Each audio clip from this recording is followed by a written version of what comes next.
कांग्रेस और काल का तो जोड़ा है, जैसे अशोक जी और अकाल का जोड़ा गांव के अंदर एक कहावत प्रचलित है। मैं धन्यवाद देना चाहूंगा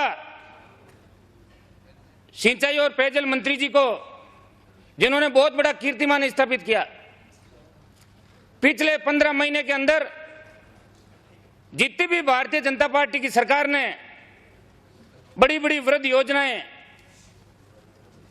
गांव को जोड़ने की, सिंचाई के लिए बनाई, उन हजारों करोड़ योजनाओं को इन्होंने सरकार में आते ही एक ही दिन में सबको योजनाओं को एक साथ या बेंच के अंदर डाल के बंद कर दिया, एक नया इतिहास बनाया। इसके लिए पुनः मदेरणा साहब को बहुत बहुत धन्यवाद।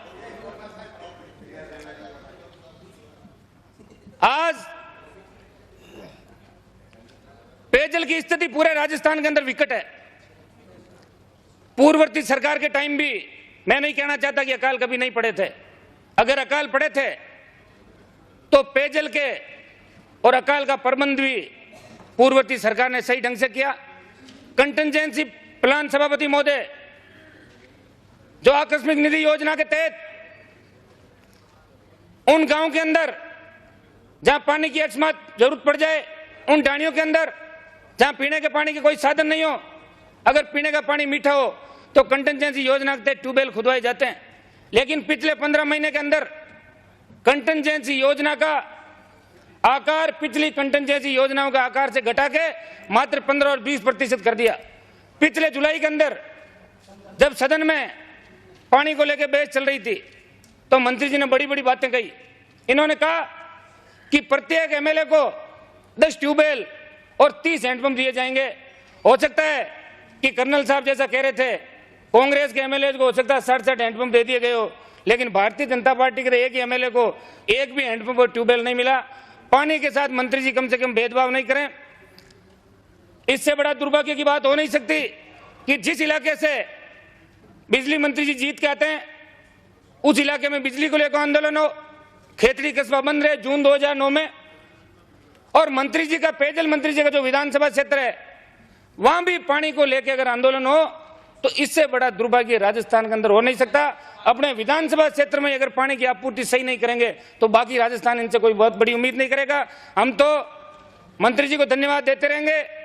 अगर ये अकेले ही इस हिसाब से चलते रहे जैसा 15 महीने में चले तो भारतीय जनता पार्टी की सरकार आने वाले चुनाव बढ़ने से राजस्थान के अंदर कोई रोक नहीं सकता। महिपाल जी अकेले ही सरकार बना देंगे बीजेपी। पिछले 15 महीने के अंदर एक भी तबादला नहीं किया। हमारे तो तबादलों का काम ही नहीं पड़ता क्योंकि विपक्ष में बैठे हैं, लेकिन कांग्रेस के एमएलए भी बात करते रहते हैं कि एक भी ट्रांसफर मंत्री जी ने किसी विधायक का नहीं किया। पता नहीं इनकी क्या सोच होगी और कौन से मामले में लगे हुए हैं पिछले 15 महीने में। इस चीज का अभी तक पता ही नहीं लग रहा है कि 15 महीने के अंदर पानी के हालात विकट, कोई सिंचाई परियोजना पूरी नहीं की, न कोई इंदिरा गांधी नहर के अंदर नए सुधार हुए, न कोई कंटिजेंसी प्लान बढ़ाया। और सौभाग्य इनका कि अकाल इनके राज में लगातार पड़ा है 2 बार, तो इनको ज्यादा काम करके दिखाना चाहिए अपनी परफॉर्मेंस, लेकिन नहीं दिखा पा रहे। पता नहीं कौन से काम में ये लगातार 15 महीने लगे हुए हैं। सभापति महोदय, आज आपको राजस्थान को बचाना होगा। इसके अंदर पक्ष विपक्ष की राजनीति नहीं करके आप सदन के अंदर ये घोषणा कराएं कि कंटिजेंसी प्लान को तय करते हुए वहां के संबंधित विधायक की भी जिला कलेक्टर और जो इनके पेयजल के अधिकारी बैठते हैं वो संबंधित विधायक की राय ले, चाहे वो विपक्ष का विधायक हो, बीजेपी का हो, चाहे निर्दलीय हो या कॉमरेड हो, उनके साथ मंत्री जी भेदभाव नहीं करे। ऐसा हमारे पूर्व मंत्री पे अभी केकड़ी से आने वाले विधायक कई आरोप लगा रहे थे कि पूर्व मंत्री जी के अभी सिंचाई हो रही है, तो फिर आप यहाँ क्या कर रहे हो सदन के अंदर बैठे हो? आप कांग्रेस छोड़ के बीजेपी के अंदर आ जाओ। भाई आप जांच करें इस बात की, इस बात में कितनी सच्चाई है। आप सदन को गुमराह करके और जो व्यक्ति इस विधानसभा के अंदर नहीं है उस पर गलत आरोप लगाना बहुत ही गलत परंपरा रहेगी। हमने जब छोटे मोटे कोई गलत आरोप लगाने की बात, हमारे तो सही आरोप थे, उनको ही गलत आपने बता दिया, और जो सदन के अंदर नहीं थे उनका नाम लेने से आप लोग भड़क गए और हमारे उस किसान नेता का बार बार नाम लेके और आपने अपमानित करने की कोशिश की है। यह गलत परंपरा, इसको हम बर्दाश्त नहीं करेंगे। पीने के पानी के बारे में सदन के नेता मुख्यमंत्री जी ने स्वयं स्वीकार किया कि भूजल स्तर लगातार नीचे गिरता जा रहा है।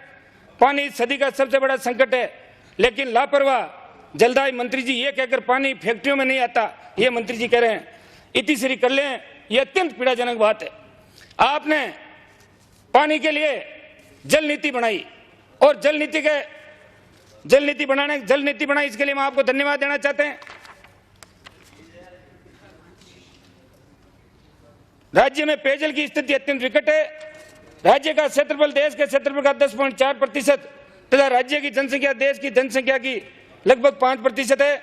पशुधन 18%, कुल सतही जल 1.13%। राज्य का 2/3 भाग वरद थार रेगिस्तान है। भूजल की स्थिति अत्यंत चिंतनीय है। 1984 में मात्र 35% था, जो बढ़कर 2008 में 138%। 237 ब्लॉकों में से 30 ब्लॉक सुरक्षित रहे, बाकी पानी नहीं रहा है।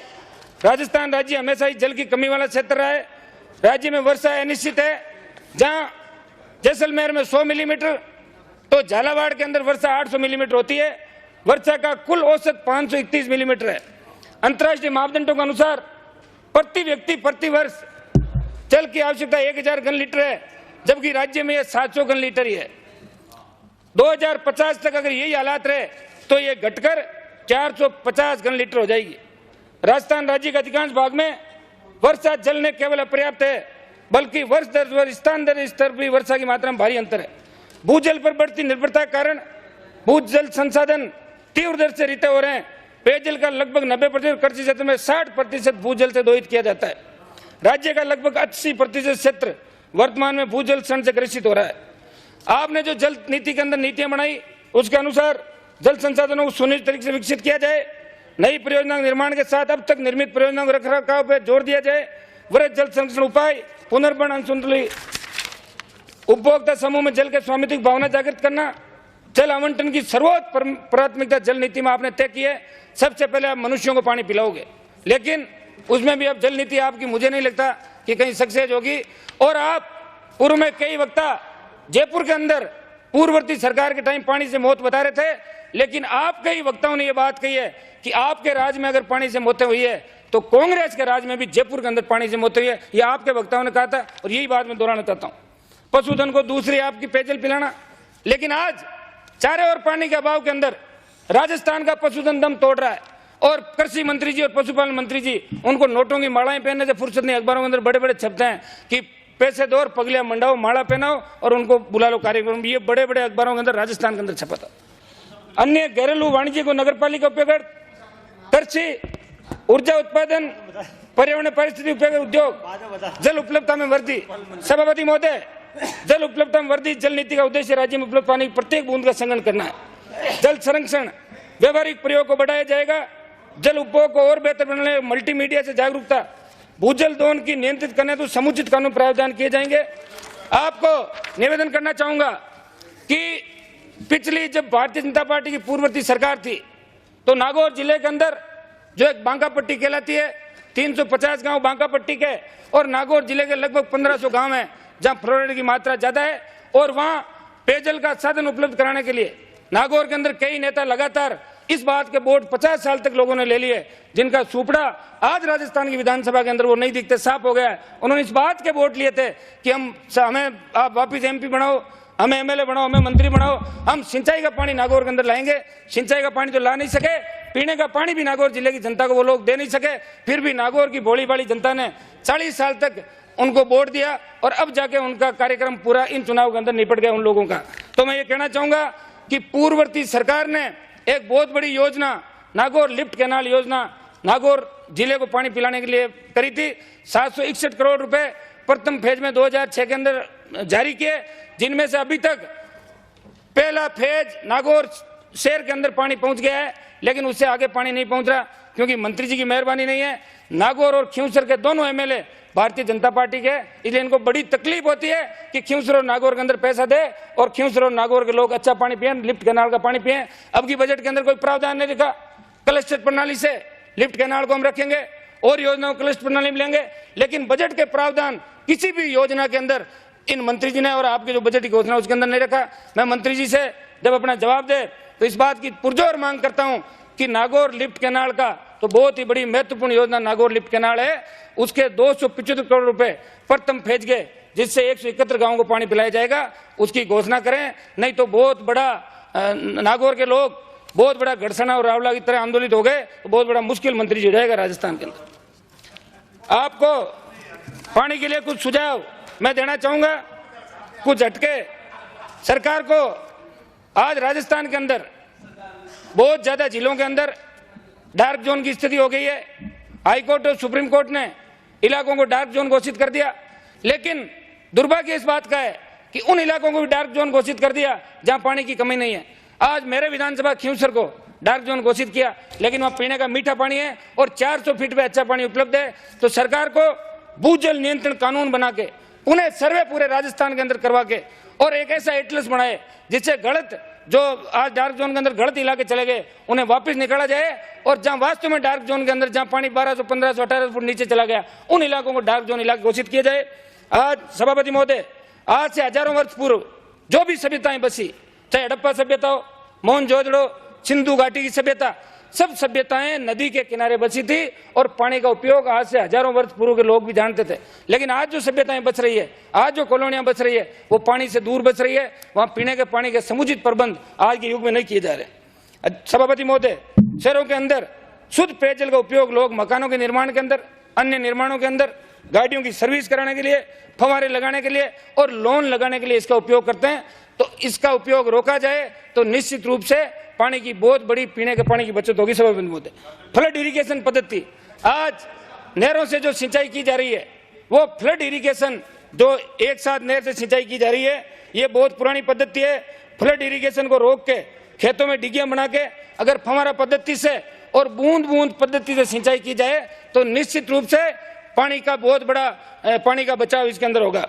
सभापति महोदय, राजस्थान में अगर सरकार का कुप्रबंध नहीं हो तो निश्चित रूप से जल का कोई संकट नहीं। यह सुनना सबको आश्चर्य लगेगा। सबकी प्यास व खेतों की सिंचाई के लिए जल की राजस्थान में उपलब्धता है। अगर सरकार की नीयत साफ हो, जिस पानी का घोर संकट राजस्थान में आया, यदि पानी का आधुनिक तरीके से इस्तेमाल करें, बूंद बूंद फव्वारा पद्धति इत्यादि, तो यह संकट खड़ा नहीं रहेगा। आज दूध 20 रुपए किलो और पानी 15 से लेकर 300 रुपए किलो। इजराइल की खेती और इजराइल की सिंचाई से राजस्थान की सिंचाई अंदर करने के लिए चाहे पूर्ववर्ती सरकारें हो चाहे ये सरकार हो, रोजाना बड़े बड़े प्रतिनिधि मंडल भेजते हैं, जिनमें निश्चित रूप से कोई भी कृषि मंत्री रहा हो, उनके 5, 7, 10 रिश्तेदार तो इजराइल की यात्रा करके आते हैं और वहां जाकर वो इजराइल देख के वापिस आ जाते हैं। करोड़ों रुपए इजराइल भेज के आने वाली सरकारों ने आज तक खर्च किए हैं। कई नेता और प्रतिनिधि मंडल और कई अधिकारी इजराइल जाने के नाम पे इन गरीब जनता के खून पसीने की कमाई को इजराइल में लुटा के आते हैं। आज तक इजराइल पद्धति से राजस्थान में कहीं भी सिंचाई और कहीं भी खेती नहीं हुई। तो एक जगह आप उदाहरण बता दीजिए। राज्य देश का सबसे बड़ा राज्य। सभापति महोदय, मैं जलदाय मंत्री जी से विशेष निवेदन करूंगा कि आप जो हम लोग बातें कह रहे हैं, जिस तरह आपने 15 महीने के अंदर किसी की बात नहीं सुनी, उस तरह आपको अपने आप में बदलाव लाना होगा। और हम सब की बातों को सोचते हुए सुनते हुए, आप किसान के बेटे हो और आप एक ऐसे इलाके से आते हो जो रेतीला इलाका है और जहां पानी की कमी है, इसलिए आपको पूरा ध्यान राजस्थान के अंदर पेयजल पे देना होगा और इसके अंदर किसी तरह का भेदभाव आप नहीं करेंगे, ऐसी आशा हम लोग आपसे करते हैं। सभापति महोदय बीच मत बोले।